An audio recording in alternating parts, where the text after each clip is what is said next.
Friends, we have got to start dealing with our fears. And because the fears are what's holding us back in every aspect of our lives. I don't want to address this video for the twin flames because that's where my heart's at. That's where my heart's at, and as much as I keep running from that, I keep getting pulled back into it because of my twin flame, my divine feminine. And so that's where my heart's at, is for the twin flames out there that are going through the stuff they're going through. You know, it's where I'm at with it. Right in my eye. And so that's where my heart's at. I know what you divine masculine are going through. I've been able to, because of the revelations that's come to me recently, understand what she's going through, my divine feminine. And my heart goes out to all the divine feminine out there that are dealing with their divine masculine running. Maybe he's ran once, maybe he's ran numerous times. And you're just wondering when he's going to get his shit together and do what he needs to do within himself, his psychological work, so that you guys can move forward into that physical union.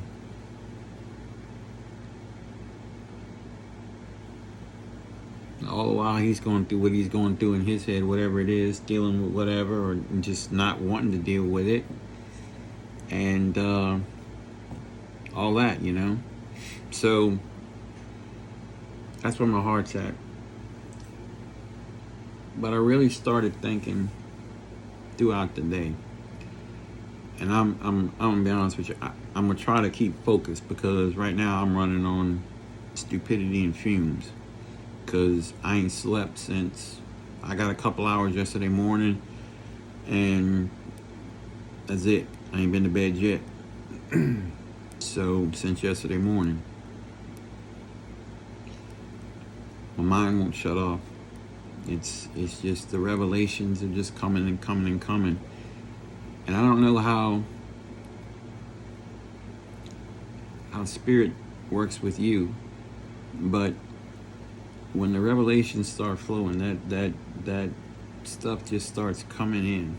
Those messages start coming in. Those downloads start coming in. All that, it's hard for at least me to shut myself down.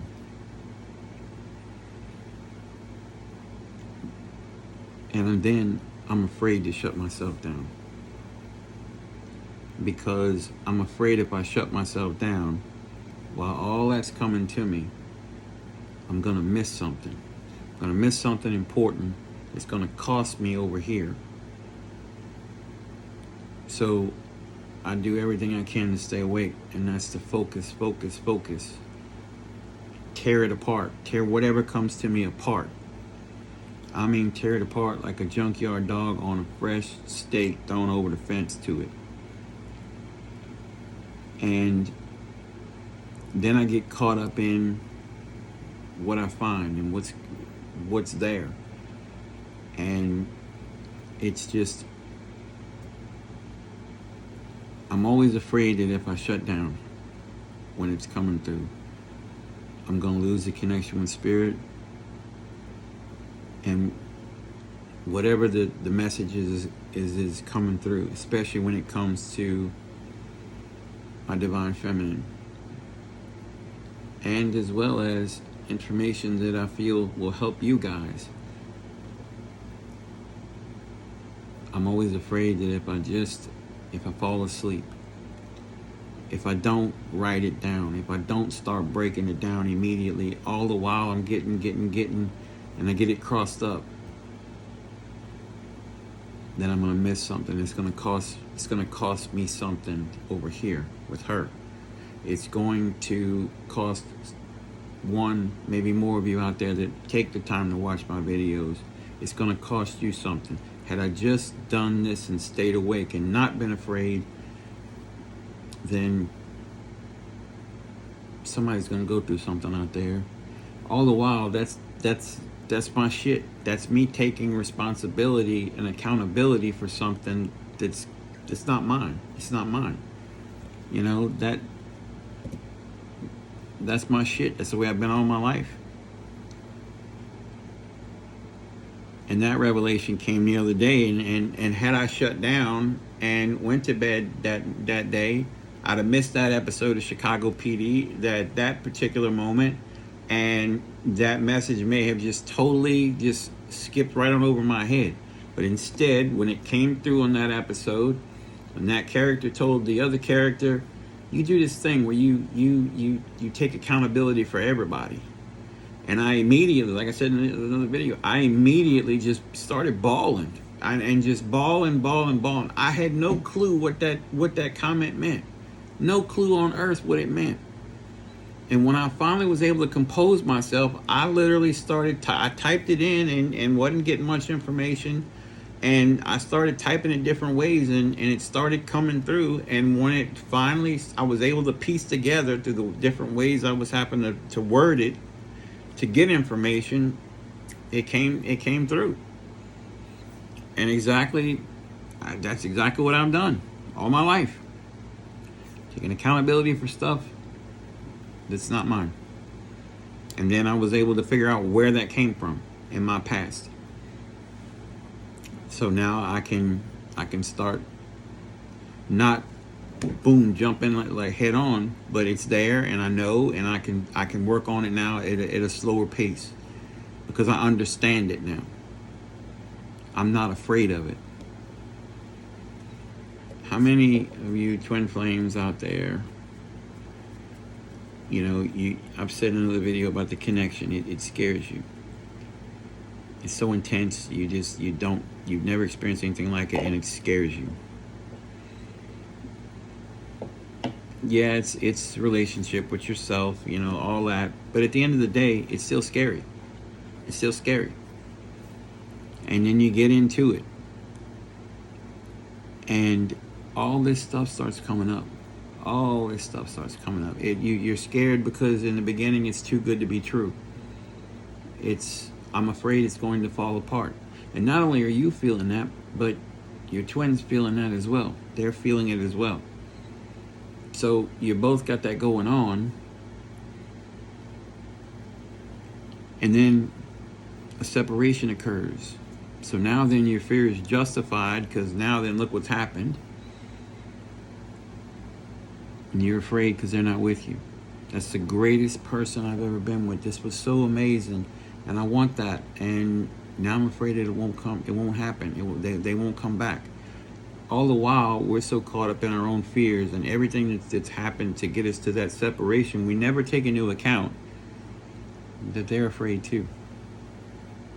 Maybe what has happened that triggered them to bring us into separation,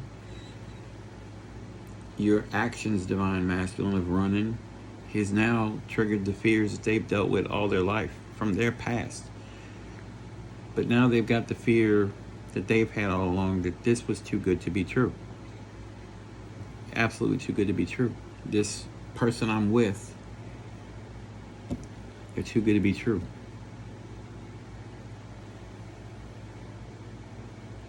And then we, for better or worse, as I said before, we lay out on our board in front of us this blueprint of the person we're with. And this happens, I think, in pretty much in every relationship. But I think it's a little different in twin flame relationships, because you're dealing with the spiritual aspect of things. I think that the divine feminine has this like, I don't want to say Prince Charming, but they've got this idea of who they want on the spiritual level, the emotional level, the physical level, all this. All the while, that's not who he is. He's still human. Your divine feminine is still human. You're both two human beings still. You're two pieces of the oversoul, but at the end of the day, you're human beings. So the blueprint is not correct. It's not correct. And no matter how much we want that blueprint to be true, it's not. Because That's not them, and the blueprint that they have up there for you is not you. I believe, and I can say this, that from firsthand, that the blueprint probably from the divine masculine of his divine feminine is much less complicated and much less involved probably than the blueprint that the divine feminine has for him, her divine masculine. I'm afraid he's not going to be all these things. I'm afraid he's not all these things. I'm afraid she is not all these things. I'm afraid she could never be all these things.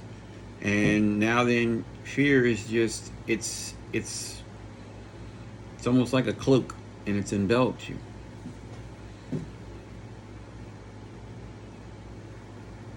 And if we don't deal with it, it just still keeps creeping in, and it comes in all shapes, forms, and fashions, to the point that we start looking for it. Some of us start looking for it. We start projecting it on everything that they do. So much so that fear almost becomes like a third party, a literal third party in this spiritual awakening relationship, whatever you want to call it, for you. And that's when you've given it too much power. When it has come to that point, that is giving it too much power. So what do? I think the first thing we need to really come to realize is that we have the power over it. That the things we're afraid of, in the end, we don't need to be afraid of. That, yes, this is the most intense relationship you've ever been in. It is scary when you get down to it, because you're still dealing with all the stuff in your past that's making you scary. So that's why it's scary. And the connection, for better or worse, regardless of whether it's you and your twin flame is you and you're your twin flame, regardless of that, it's still human experience scary.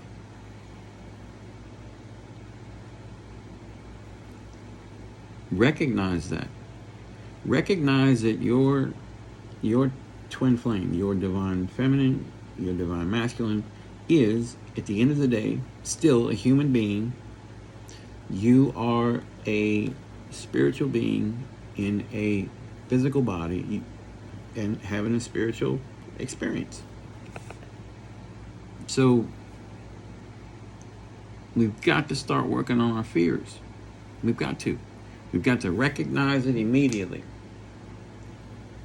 You can do all the healing work you want to do, all your psychological healing work you want to do, but at the end of the day, if you don't address those fears, and look, you're gonna deal with them. I'm convinced you're gonna deal with them until you go to the next life. They're gonna always be there. Will they be so profound and cloaked around you? No. You're going to do the work, psychological work you need to do, but there's going to be something. We're human still. There's going to be something happens. Maybe your twin doesn't trigger it. Maybe your child triggers it. Maybe something with your pet triggers it. Maybe you're so attached to your plants, it's something with your plant gets knocked over, or it's unaliving, or it's unalived, and you're distraught. For whatever fear from that has brought that up, that has happened because of that, it's there. We need to get to the point where we're able to say, okay, there's fear. I'm not going to back away from you. I'm going to stand toe-to-toe with you, and I'm going to deal with you right now. Because you're not going to have the hold that you've had before with me. I know you're there, and we're going to go ahead and just deal with you right now. Don't be afraid that the fear is so bad, maybe so overwhelming, that you've got to talk to your twin about it.